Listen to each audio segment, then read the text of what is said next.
अस्सलाम वालेकुम नाज़रीन, डॉक्टर दानिश रियल फोकस के साथ हाजिर है। अब जो डायरेक्शन है सियासी जमातों का और हुकूमत का भी और इत्तेहादी हुकूमत का भी, वो इलेक्शन की जोड़ तोड़ है। आप देख रहे होंगे सिंध में जनाब JUI के रहनुमा मौलाना फजल रहमान साहब तशरीफ़ लाते हैं और फंक्शनल लीग के जो सरबराह हैं, GDA के जो सरबराह हैं, वो फंक्शनल लीग अब GDA का हिस्सा बन गई। वो एक ऑलरेडी इत्तेहाद में है। साईं पीर साहब वगैरह और जो GDA के दूसरे मेंबरान हैं, उनसे मुलाकात की और एक बड़ी इत्तेहाद बनाने की बात की है पीपल्स पार्टी के अगेंस्ट। माजी में भी JUI पीपल्स पार्टी का इत्तेहाद भी देखने में आया और इत्तेहाद के अगेंस्ट, हालांकि वो हुकूमत में साथ हैं, लेकिन सिंध के अंदर उनका इंतखाबी दंगल देखने को मिला। तो इस दफ़ा भी देखने के लिए आ रहा है, क्योंकि ज़ाहिर है JUI की यहाँ सिंध में मजबूत पोजीशन है, GDA एक अच्छी पोजीशन लेती है और इसमें एक और जमात भी शामिल होने जा रही है और वो भी एक बड़ी क़ुव्वत रह चुकी है, तीसरी बड़ी सियासी क़ुव्वत रह चुकी है और वो है मुत्तहिदा कौमी मूवमेंट। तो मुत्तहिदा कौमी मूवमेंट GDA और JUI का इत्तेहाद बनने जा रहा है आपके पीपल्स पार्टी के अगेंस्ट सिंध में।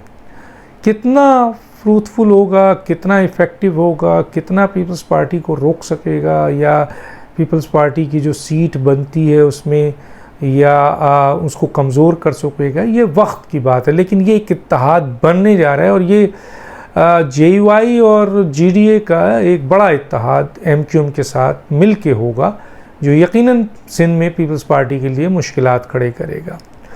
इसी तरह पंजाब में भी सुनने में आ रहा है कि इत्तेहाद की तरफ जा रहे हैं और वहाँ क्योंकि बेसिकली बड़ी सियासी जमात PMLN थी और PTI थी। अब PTI बिखर चुकी है, उसकी जगह पे ले लिया है, वहाँ ज़्यादातर लोग चले गए हैं पाकिस्तान इस्तेहकाम पार्टी में और इसी तरह KPK में पाकिस्तान पीपल्स पार्टी PTI पार्लियामेंटेरियन बन चुकी है।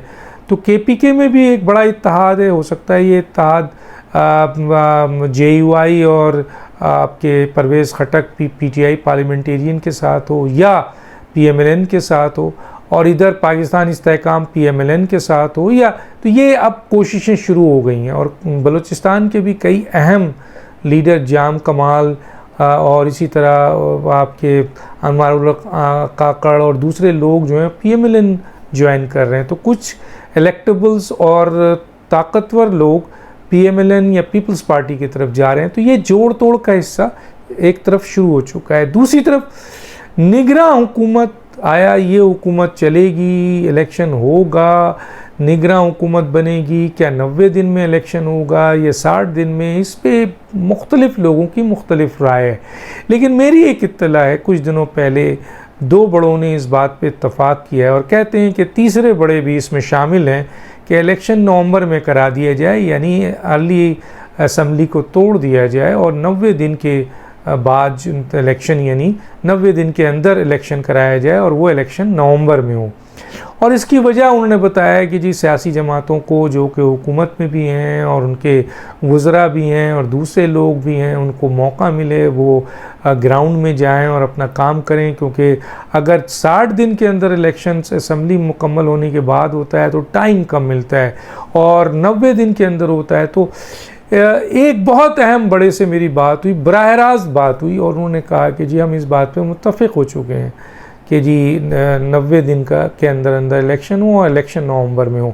अब भी क्वेश्चन मार्क है, अभी लोग ये कहते हैं और पाकिस्तान में कोई चीज़ हतमी नहीं है, क्योंकि रात को फ़ैसला करने वाले एक फ़ैसला करते हैं और सुबह वो फ़ैसला तब्दील भी होता है। तो इसका मतलब ये नहीं है कि वो इन्फॉर्मेशन गलत थी। मैं अभी भी कह रहा हूँ कि मेरे पास जो इन्फॉर्मेशन है उसके तहत दो बड़े और बड़ों का ये कहना है कि जी तीसरा बड़ा भी राज़ी है और ओवरऑल इस बात तय हो चुका है कि नवंबर में इलेक्शन हो, यानी असम्बली पहले डिज़ोल्व हो और 90 डेज़ में इलेक्शन हो। इस पर बज़ाहिर कोई अभी तक तब्दीली नहीं है। अब फिर कोई ऐसी इशू आ जाए तो ये लोग अपनी बात पे कायम भी नहीं रहते हैं। माजी में भी हमने देखा है रातों रात एक फ़ैसला होता है और सुबह हमने देखा वो फ़ैसला चेंज होते हैं। हर सियासी जमातों में ये कमज़ोरी हमने देखी है। दूसरी तरफ निगरां वज़ीर आला के लिए बड़े नाम आ रहे हैं, लेकिन मैं बार बार कह रहा हूँ कि मेरी जिनसे भी बात हो रही है अहम तरीन लोगों से, वो ये कहते हैं कि ये पोस्ट किसी रिटायर्ड जजेस के लिए नहीं है, रिटायर्ड जनरल के लिए नहीं है, किसी सहाफ़ी के लिए नहीं है, किसी एमएनए के लिए नहीं है, किसी ऐसे शख्स के लिए नहीं है जो ब्यूरोक्रेट्स हो, टेक्नोक्रेट्स हो। ये पोस्ट है खालिसतन पॉलिटिकल, यानी वो आदमी निगरां वज़ीर आज़म बनेगा जो एडमिनिस्ट्रेटिव तजर्बा रखता हो।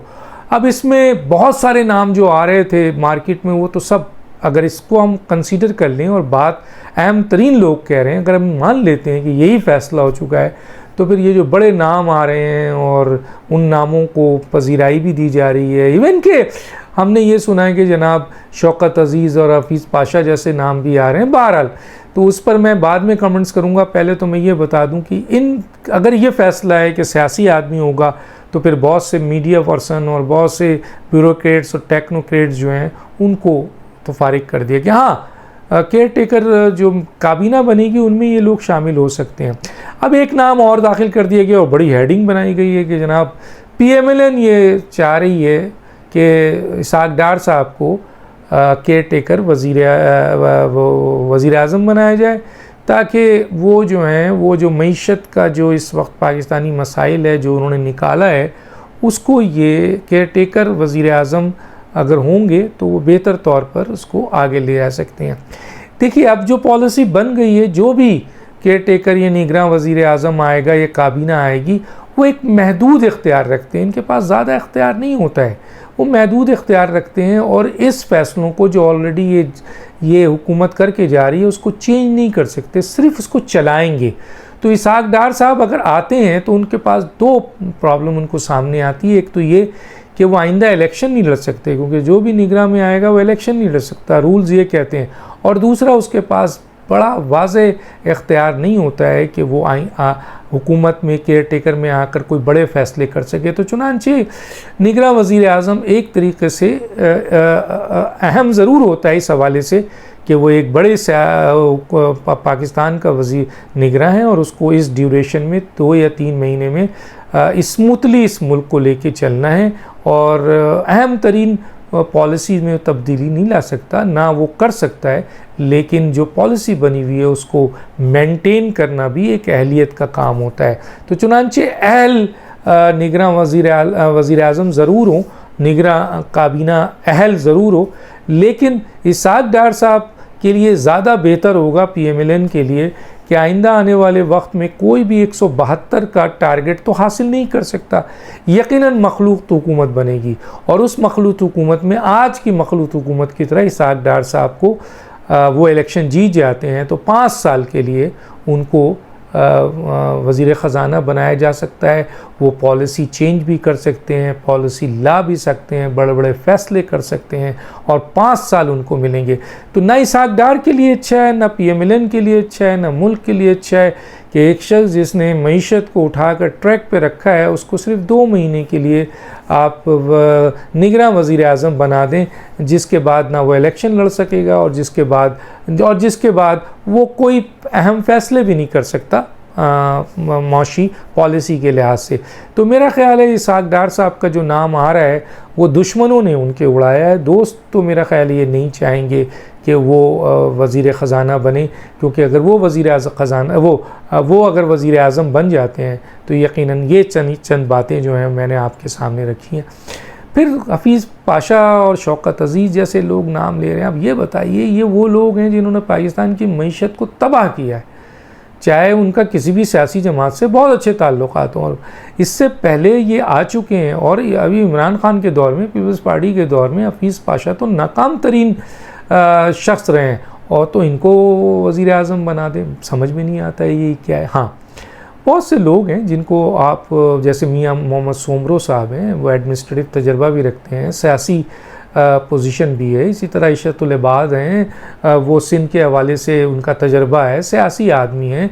इसी तरह और बहुत सारे लोग हैं जिनका नाम आता है तो समझ में आता है, लेकिन जब शौकत अज़ीज़ और हफीज़ पाशा जैसे लोगों का नाम आता है तो फिर पाकिस्तान की आवाम में आप जानबूझकर ये तासुर देने की कोशिश कर रहे हैं कि पाकिस्तान को एक ऐसी मखलूत, एक ऐसी निगरां वज़ीर आज़म की तरफ भेजा जा रहा है जो IMF और इंटरनेशनल इदारों का खिलाड़ी हो।